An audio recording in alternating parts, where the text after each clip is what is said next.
अपने पूर्वजों को पहचानो, अपने वंशजों को जानो।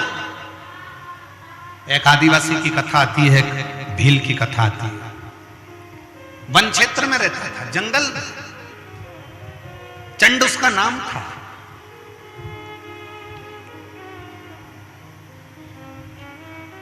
पत्नी पति दोनों निवास कर रहे थे, दोनों।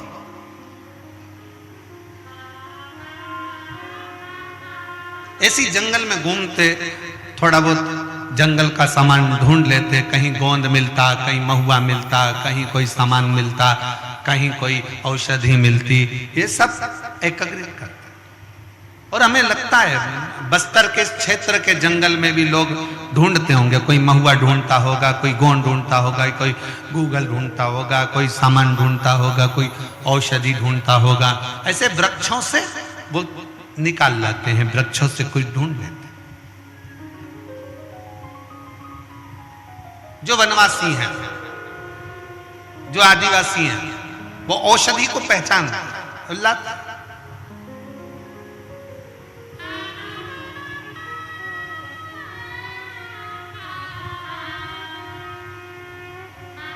उस भील, उस आदिवासी का नाम था चंड। उस भील आदिवासी का नाम था चंड। और उसकी पत्नी, दोनों अपनी मस्ती में रहते थे। उन्होंने अपनी जिंदगी में कभी भी ना शंकर जी को देखा, ना कभी भगवान को देखा, ना कभी स्मरण किया। परंतु एक बार उन्होंने क्या देखा कि एक गोल सा शिवलिंग पिंड जंगल में पड़ा हुआ है।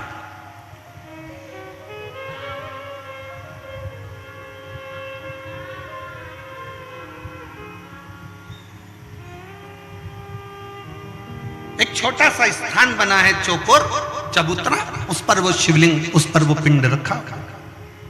जंगल में, घने जंगल में, कोई ना जाए ऐसे जंगल में रखा।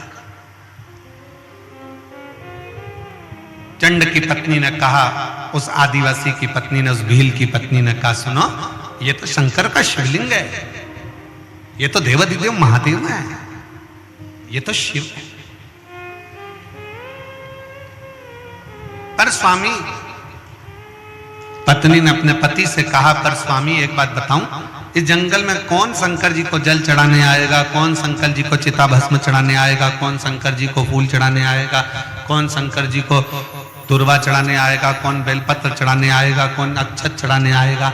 एक काम करते हैं, अपन इस शंकर भगवान के शिवलिंग को उठाकर ले चलते।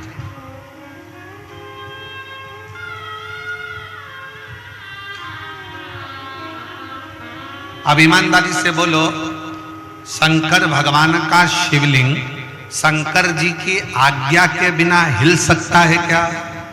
जम के बोलो जरा। नहीं। इसका प्रमाण है तुम्हारे कांकेर की महानदी के तट पर विराजमान शंकर भगवान। कांकेर के राजा शंकर भगवान के शिवलिंग को महानदी के तट पे से उठाकर ला रहे थे, उनकी गाड़ी टूट गई और शंकर भगवान का शिवलिंग नहीं हिला, वहां स्थापित हो गया, वो हिला नहीं। इसका प्रमाण है कांकेर की यह पवित्र भूमि, शंकर की यह पवित्र भूमि।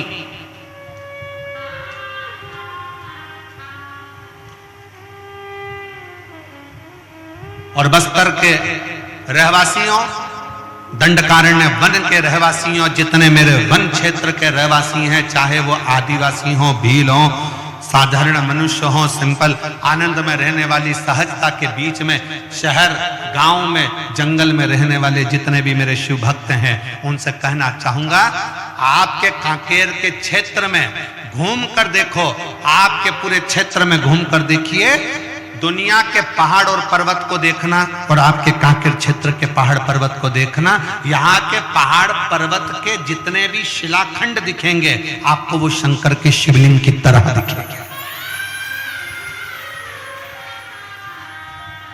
शिव का प्रतिबिंब है।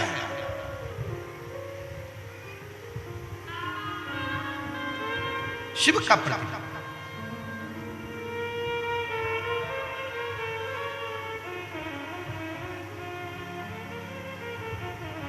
शंकर भगवान का शिवलिंग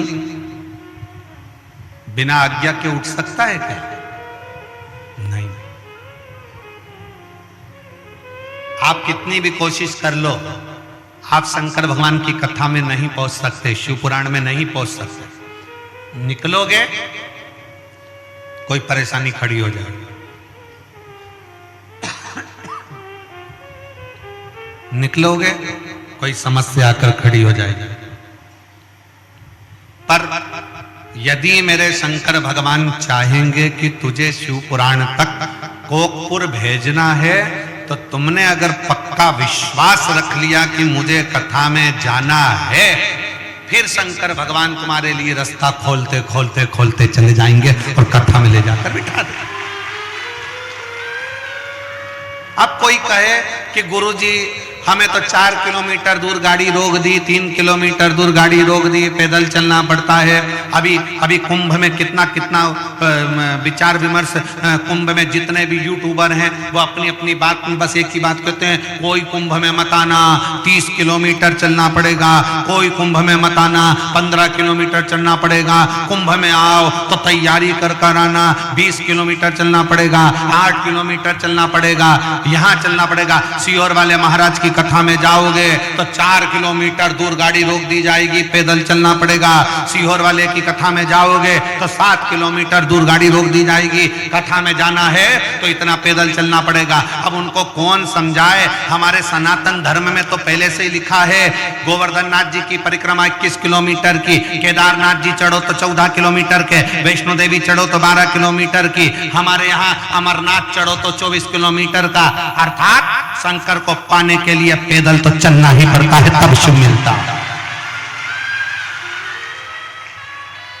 आप प्रयागराज की भूमि पर जा रहे हो, आप त्रिवेणी के संगम पर जा रहे हो, आप गंगा यमुना सरस्वती को पाने के लिए जा रहे हो, तो ये तैयारी कर कर चलना कि हमारे सनातन धर्म में कैलाश की परिक्रमा करना है तो 52 किलोमीटर चलना पड़ेगा, केदारनाथ जी का दर्शन करना है तो 14 किलोमीटर चलना पड़ेगा, वैष्णो देवी का दर्शन करना है तो 12 किलोमीटर चलना पड़ेगा, गोवर्धन नाथ जी की परिक्रमा करना है तो 21 किलोमीटर चलना पड़ेगा, कांकेश्वरी माता का दर्शन करना है तो पहाड़ी पर 3 किलोमीटर चलना पड़ेगा।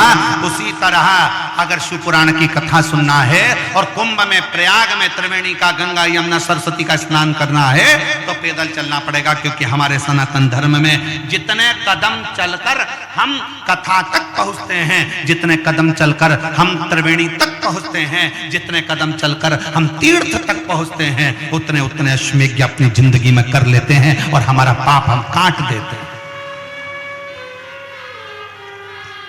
सीधे गाड़ी में बैठे और कथा पंडाल के पीछे पहुंचे और अप टू डेट बन के कथा सुनी और गाड़ी में बैठकर वापिस चल दिए, जरा सा पुण्य नहीं मिलने वाला। थोड़ा संघर्ष करो इस शरीर से। जैन साहब, हमारी एक पुरानी कथा बनी, ये भी परिवार, जैन परिवार कथा करा रहा है, वो जायसवाल परिवार ने कथा कराई थी बनी में, महाराष्ट्र में। हमने उस कथा में एक बात कही थी। बनी के जजमान जायसवाल जी ने हमसे पूछा, गुरुजी शिव पुराण का सबसे बड़ा फल कैसे मिलता है? तो हमने कहा 7 दिन की कथा में से एक दिन ऐसा निकालना कि दिन भर कथा सुनो, रात्रि को पंडाल का विश्राम करो, दूसरे दिन फिर कथा सुनो, एक रात्रि पंडाल के अंदर भगवान शंकर की भक्ति। यहाँ जो शिव भक्त आए उनका ढोलक मंजीरा बजता है, उनके भजन बजते हैं, श्री शिवाय नमस्तुभ्यम होता है, स्मरण होता है, उनका कीर्तन होता है। कभी मौका लगे तो रात्रि विश्राम पंडाल का करिए और भगवान की अविरल भक्ति को प्राप्त कर कर फिर अपने घर को जाइए, तब मालूम पड़ेगा कि शिव भक्ति किसको कहते हैं। गाड़ी में आए, गाड़ी से उतरे, सीधे पंडाल में पहुंच गए, पंडाल से कथा सुनी, गाड़ी में बैठे, अपने घर पहुंच गए और विचार करा कि मुझे ढेर सारा पुण्य मिल जाए, मेरा भी पत्र पहुंच जाए। तो पत्र पहुंचने के लिए थोड़ा सा गाड़ी को दूर खड़ी करो, पैदल चलकर जाओ, शंकर का नाम लेते हुए श्री शिवाय नमस्तुभ्यम बोलते बोलते भगवान के उस नजदीक में जाओगे तब मालूम पड़ेगा कि उससे मिलने की ललकता किसको कहते हैं, उससे प्रेम आसक्ति किसको कहते हैं। वो कहते हैं ना, तुझसे मिलने के लिए तेरी कसम एक मुलाकात जरूरी है। फिर उससे मिलन कैसे?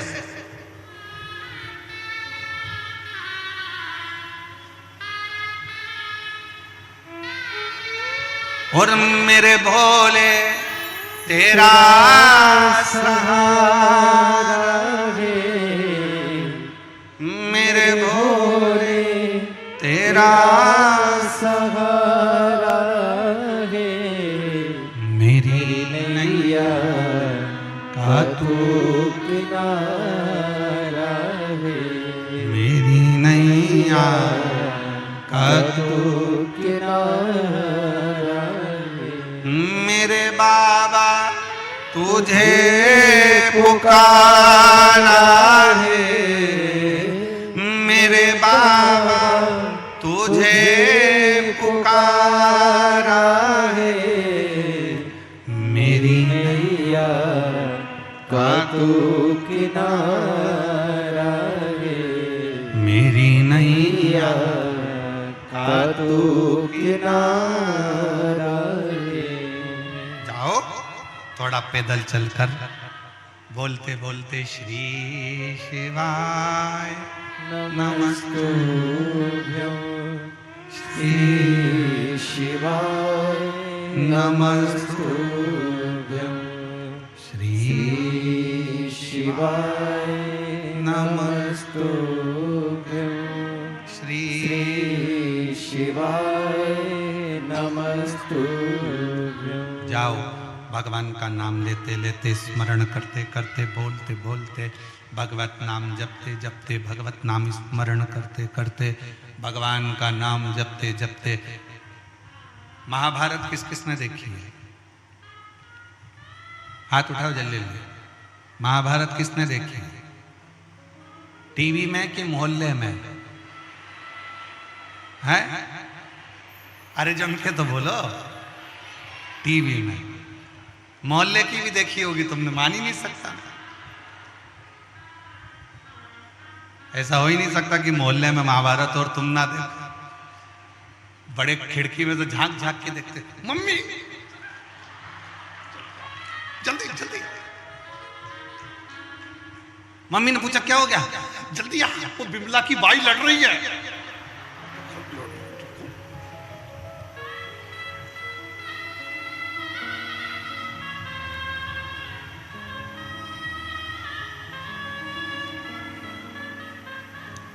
मोहल्ले की महाभारत से मतलब नहीं है, हमारी टीवी की महाभारत से मतलब। आपने अगर महाभारत देखी होगी तो महाभारत में एक प्रसंग आता है, पांडवों ने यज्ञ करा, उस यज्ञ में घंटा लगाया।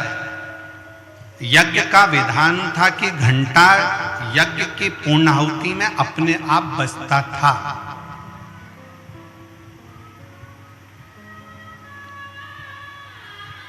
पर पांडवों ने जो यज्ञ करा उसका घंटा नहीं बजा, अपने आप वो घंटा नहीं बजा। पूछा गया यज्ञकर्ताओं से, ब्राह्मणों से, यज्ञाचार्यों से कि ये घंटा क्यों नहीं बजता? कहा महाराज कोई भूखा रह गया, तुमने भंडारा रखा और कोई ने खाना नहीं खाया, कोई भूखा है। पता करा तो एक संत एक कुटिया में बैठे थे और वो कह रहे थे कि मैंने भोजन नहीं करा भंडारे में, इसलिए वो घंटा नहीं बजा। संत के हाथ जोड़े अर्जुन नकुल सहदेव ने कि आप चलो और हमारे यहाँ भोजन करो। नहीं, मुझे 1000 अश्वमेध यज्ञ का पुण्य दोगे तो मैं तुम्हारे यहाँ भोजन करूंगा, वरना मैं भोजन नहीं करूंगा।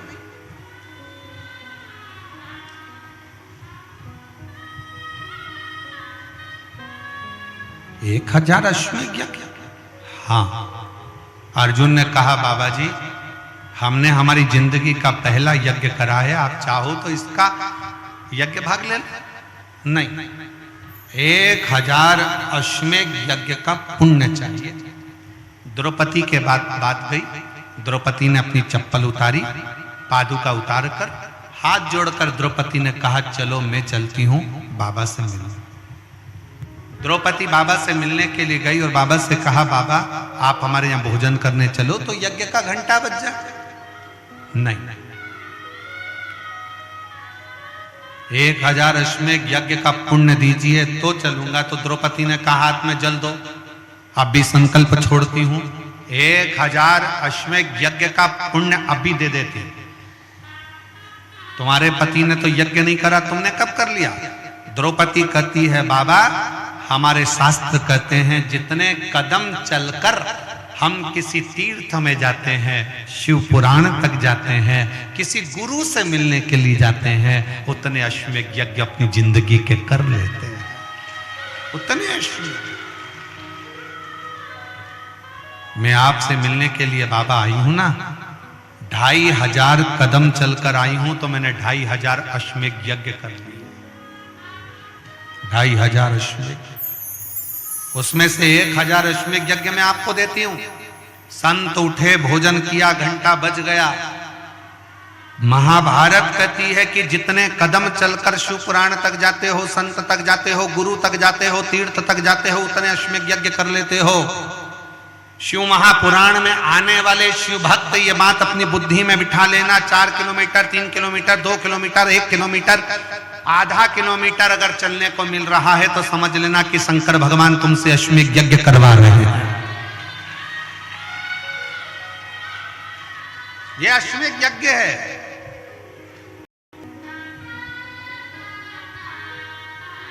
प्रयागराज में जाने वाले ये सोच कर जाना कि अगर तुमको 5 किलोमीटर, 10 किलोमीटर, 15 किलोमीटर पैदल चलने को मिल रहा है तो समझ लो अश्वमेध यज्ञ कर रहे हैं।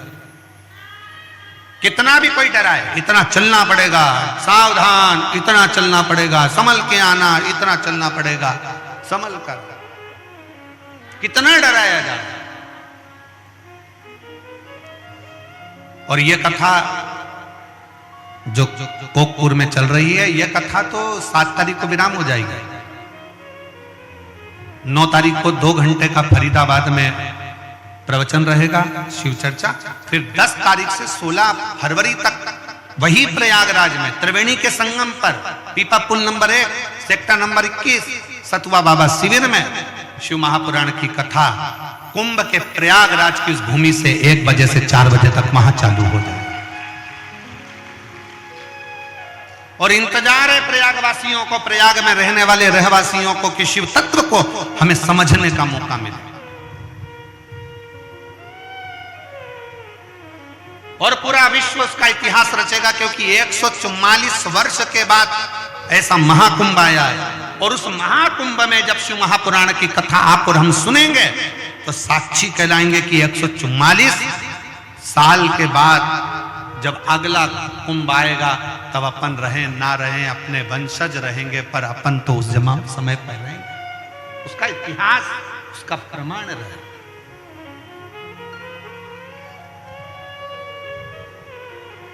सुनो, शिव भक्ति करो। और मेरा काकेर वासियों से निवेदन है, ये कोकपुर में जो शिव महापुराण की कथा आई है, कि आपने जो 1 लोटा जल शंकर जी को चढ़ाया होगा, तब जाकर शंकर जी ने कृपा कर कर ये शिव पुराण की कथा कोकपुर में करवाई। और कांकेर के रहवासियों, कोकपुर के वासियों, आसपास में रहने वाले शिव भक्त पुण्य कमाओ।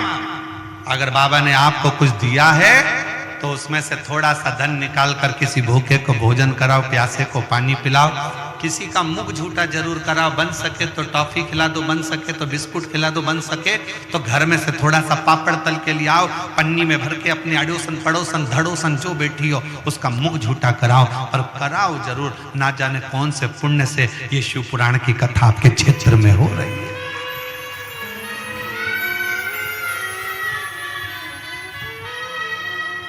ना जाने कौन से पुण्य से फल मिलता जरूर है। भगवान की अविरल भक्ति, भगवान का शिव तत्व की भक्ति का फल मिले। एक पत्र है, पत्र में उसने बहन ने लिखा,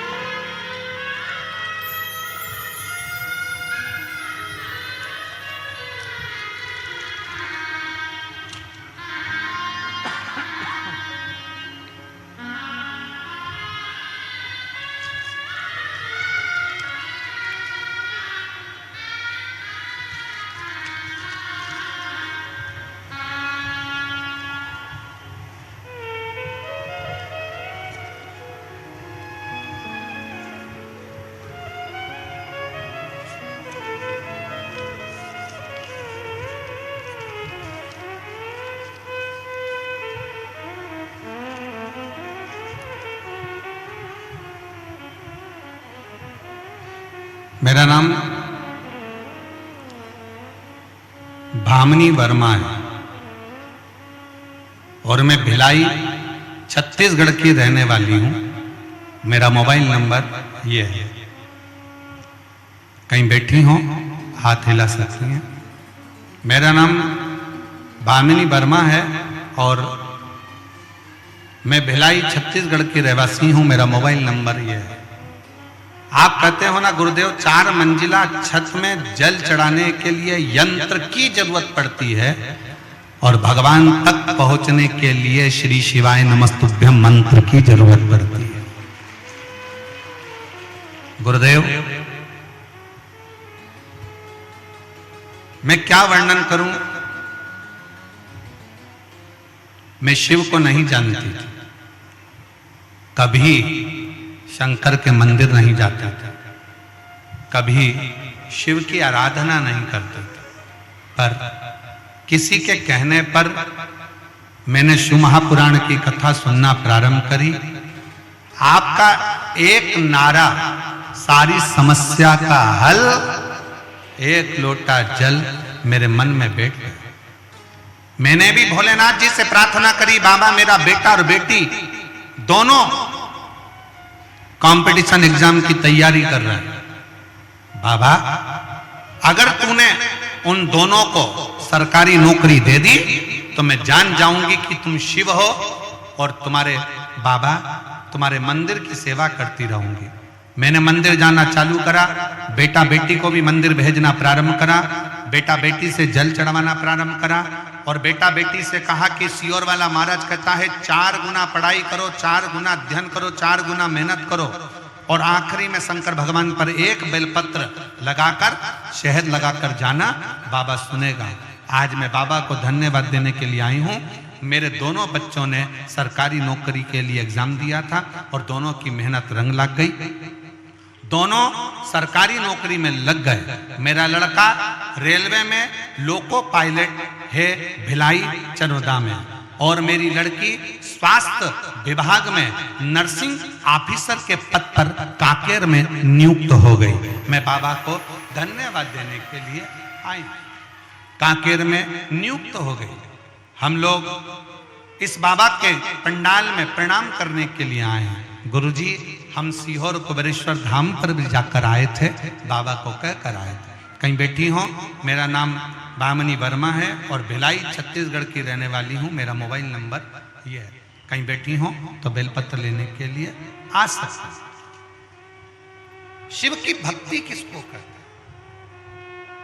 शिव का भरोसा किसको कहते हैं, शिव तत्व किसको कहते हैं, शंकर का गुणगान किसको कहते हैं, शिव की उपासना किसको कहते हैं। आप जब देवाधिदेव महादेव से अपने हृदय की बात कहते हो, भगवान शंकर से अपने दिल की बात कहते हो तो शिव उसको स्वीकार जरूर करता है। ऐसा नहीं कि शिव स्वीकार नहीं करता, शंकर उसको स्वीकार जरूर करता है। शिव को पहचानो, शंकर जी को जानो, शंकर को पहचानना, शंकर को जानना, शंकर को जानना ये बहुत जरूरी है। शिव को पहचानना बहुत जरूरी है, शंकर को पहचानना बहुत जरूरी है। शिव तत्व है, शंकर शंकर है, ओगड़दानी ओगड़दानी है।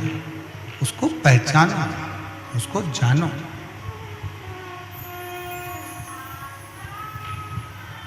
एक भील वनवासी वन में शंकर का शिवलिंग उसको मिल जाता है। शंकर का शिवलिंग उठाकर वो अपने रिटर्न बढ़ाओ, प्रेशर दीजिए। शंकर का शिवलिंग लेकर वो अपने घर पहुंच जाता है, अपने घर।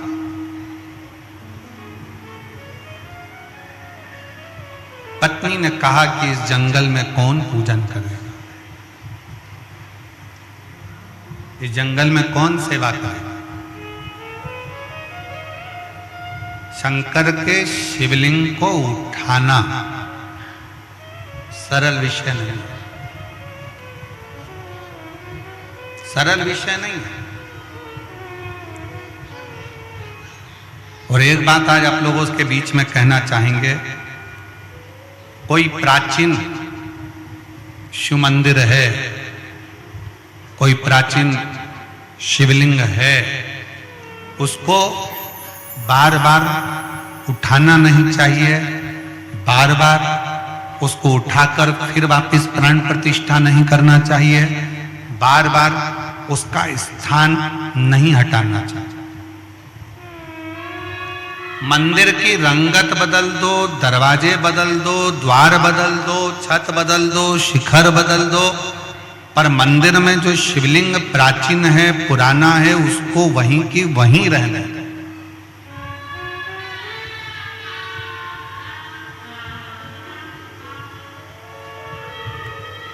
उस प्राचीन शिवलिंग को घर में रहने दो, मंदिर में रहने दो। तुम्हारे घर में शंकर का शिवलिंग है? किस किस के घर में? जरा हाथ उठाओ तो जरा। है सब? क्या रखो।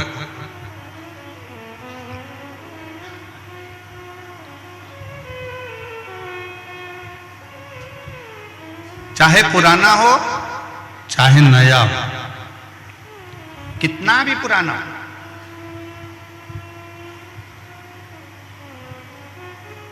उसको बदलना नहीं चाहिए।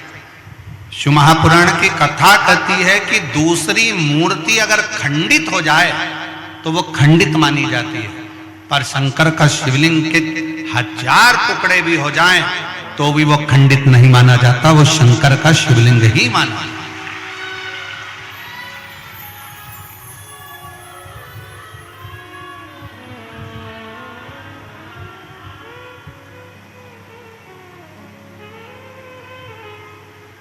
वो शिवलिंग शिवलिंग है। कल जब हम भगवान देवादिदेव महादेव का दर्शन करने के लिए पहुंचे मां कांकेश्वरी माता के मंदिर पर,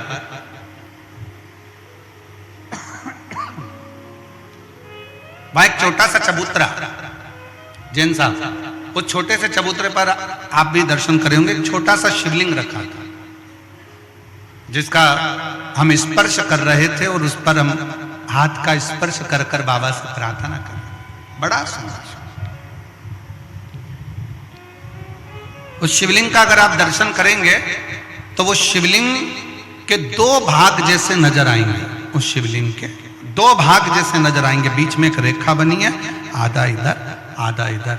जब उसका स्पर्श किया उस शिवलिंग का, उसका जब दर्शन किया तो ऐसा लगा कि उस शिवलिंग के रूप में मेरे शंकर और पार्वती दोनों मिलकर विराजमान, दोनों विराज।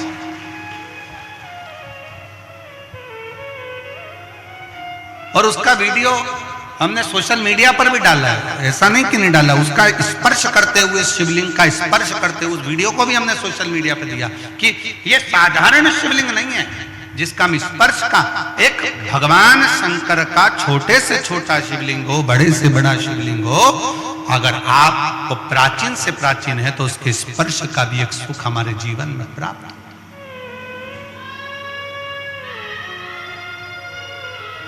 स्पर्श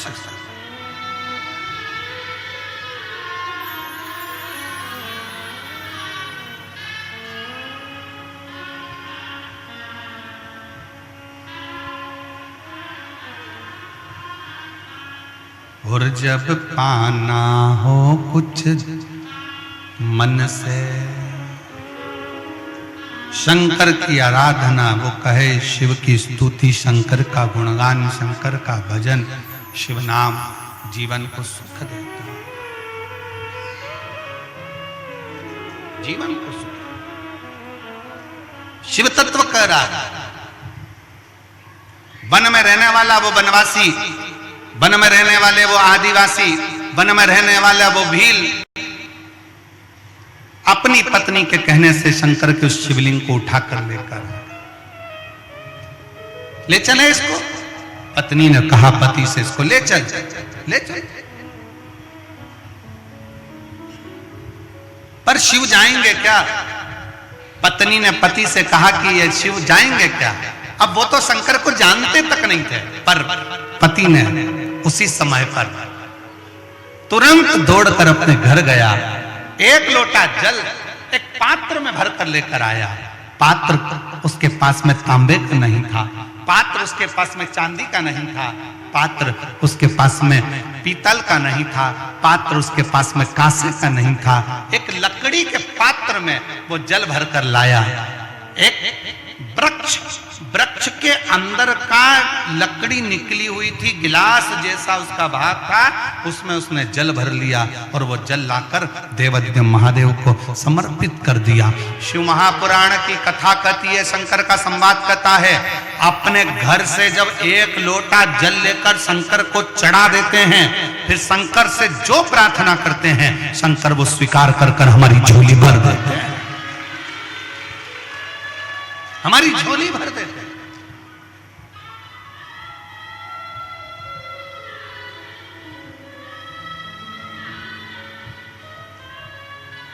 उस भील को मालूम नहीं था, चंड दौड़ कर गया घर, लोटा भरकर जल लाया, पात्र में, लकड़ी के पात्र में जल लाकर शंकर को चढ़ाकर कहता, बाबा आपको मेरे घर चलना पड़ेगा, यहाँ कोई भी तुम्हारी पूजन करने वाला नहीं है, यहाँ तुम्हारी कौन पूजन करेगा, कोई जल चढ़ाने वाला नहीं है, कोई बेलपत्र चढ़ाने वाला नहीं है, कोई तुम्हारी आराधना करने वाला नहीं है, बाबा तुम्हें मेरे घर चलना ही पड़ेगा।